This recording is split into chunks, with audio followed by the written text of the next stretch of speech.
Success means many wonderful positive things. Success means personal prosperity, financial security, a better life for you and your family. Success means finding real happiness and real satisfaction from life. Success, for those with the courage to pursue it, is the goal of life. At the outset, keep in mind that the size of your success is limited only by the size of your thinking. If you think small, with small ideas and small ambitions, then your success in turn will be small. But if you think big and believe in yourself, then your success will also be big. And here's the good news. No matter who you are, or what you are, or where you are right now, you can start thinking big. You can travel the road to big success. In fact, that's what you're doing at this very moment. You are taking your first giant step toward learning and applying the magic of thinking big to your life.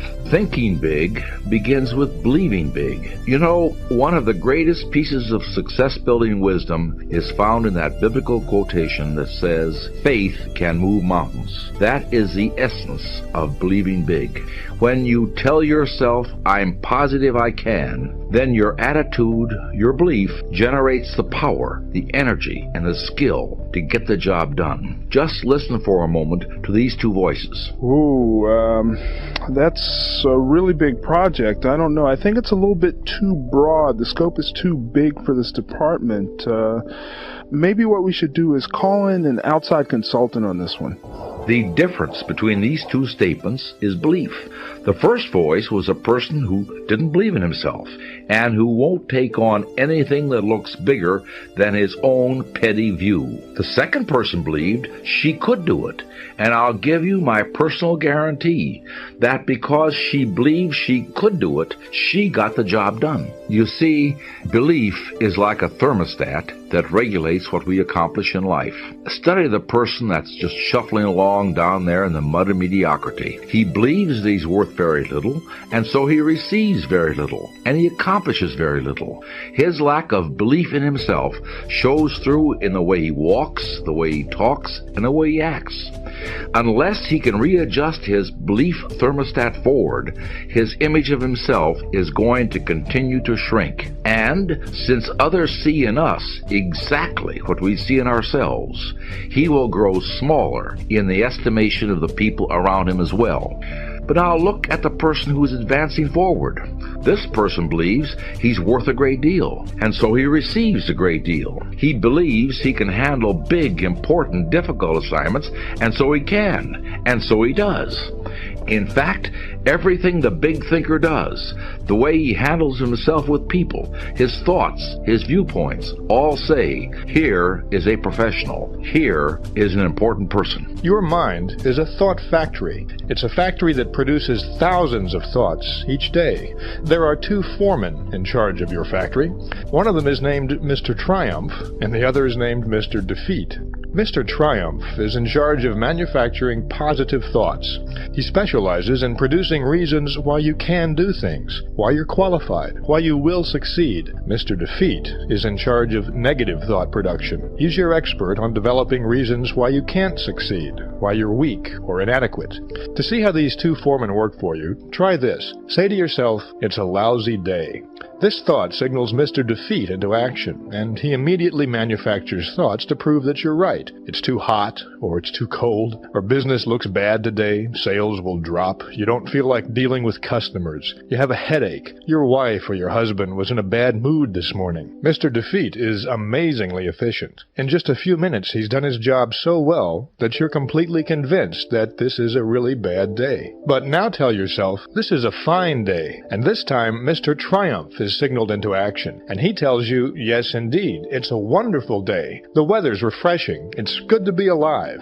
You can catch up on all that work today. It's a pleasure to be doing business on a day like this. And before you know it, it is a good day.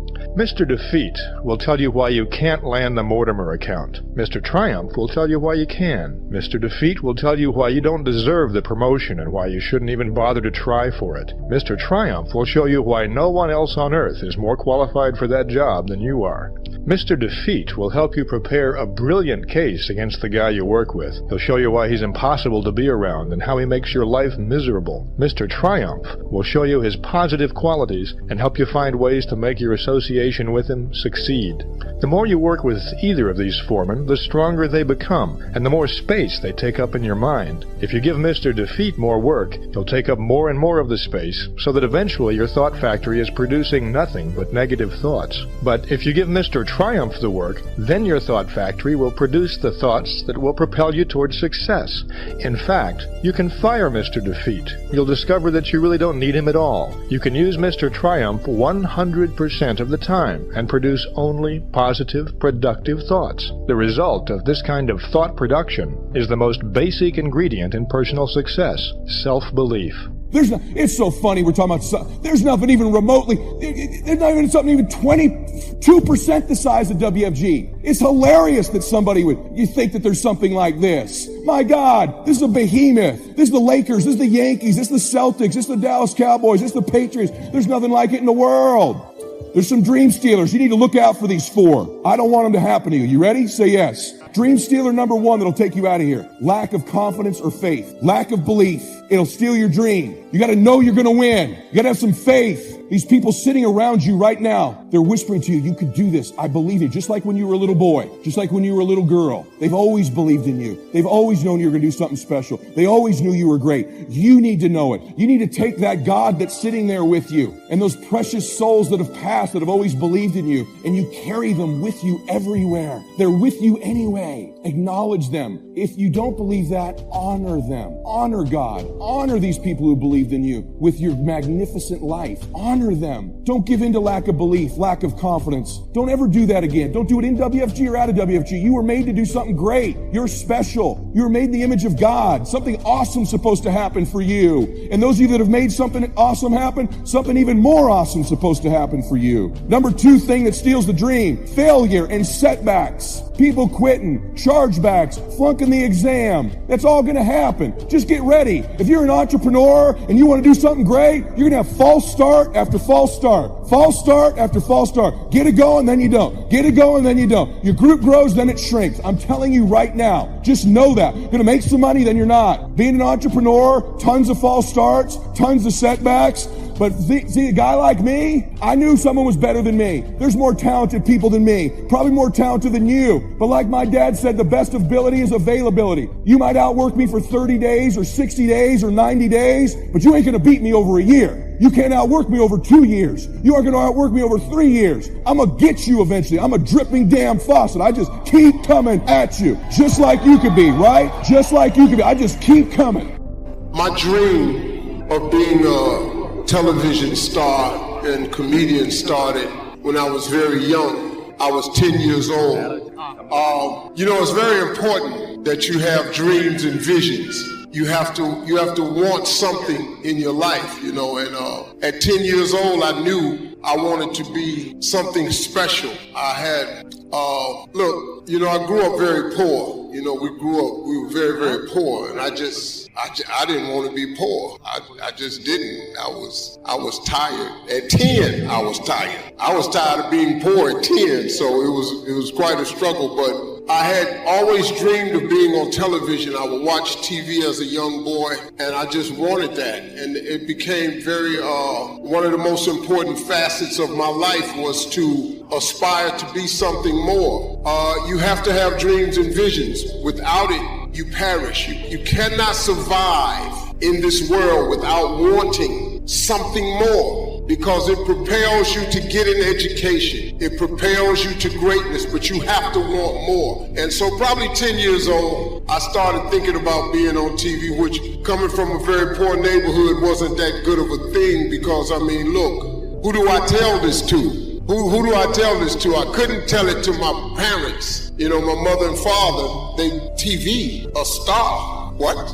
No, you're going to get a job like your brothers, and you're going to work as a construction worker like your father and your brothers. That's what you are going to be. But God had put so much more in my head at 10. I just wanted to be more. So that was the beginning for me, 10 years old.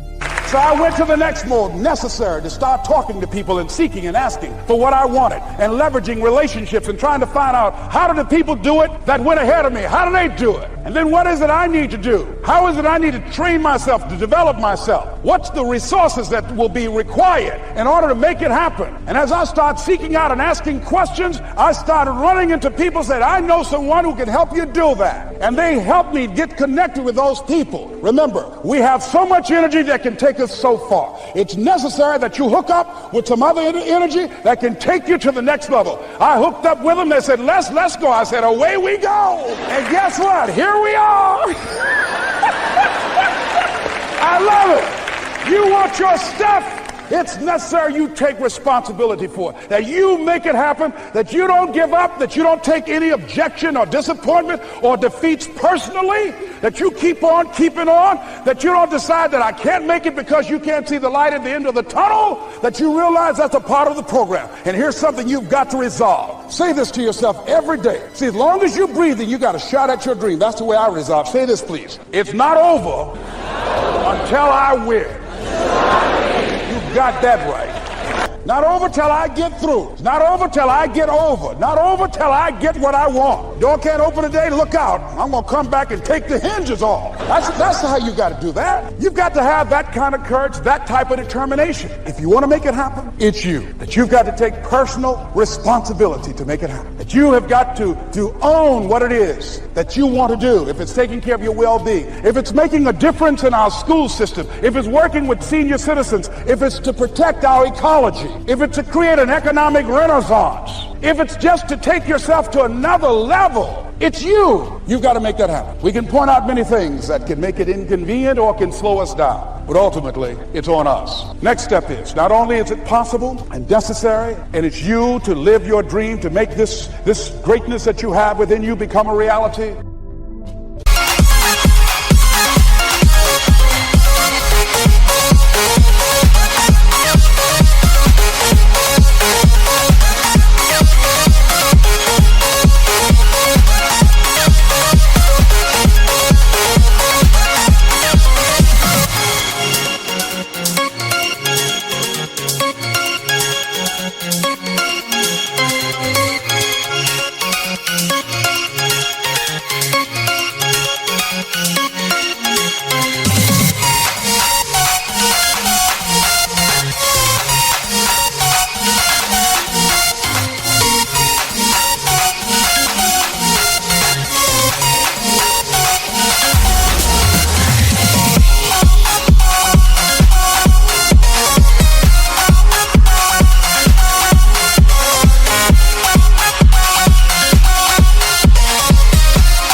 Pictures, that's pretty easy. Buying a book at a bookstore, that's pretty easy. Here's one that's a little more challenging. Be student enough of your own life and your own future and your own destiny. Be student enough to take the time to keep the notes and keep journals. You'll be so glad you did. What a treasure to leave behind when you go, your journal. Wow, I wouldn't be without mine now. I'm in Carmel, California, one of my favorite places. It's where I wrote my first book called Seasons of Life. I went to this little church one Sunday morning. First time I'd been there. Little small church, I don't know, 150 people. Classic sermon that morning.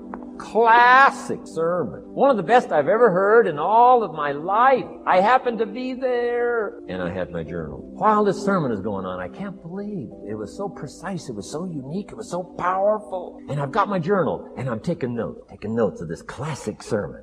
Guess how many other people were taking notes? Approximately, guess. How many do you suppose?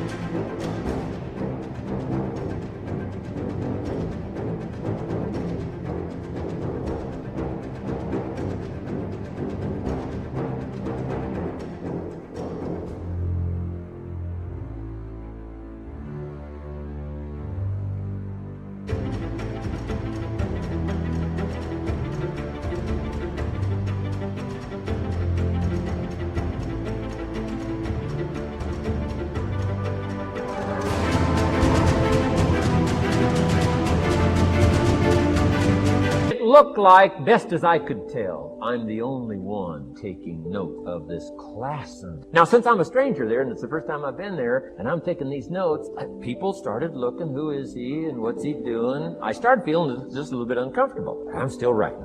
Now I'm feeling kind of like a spy. Right?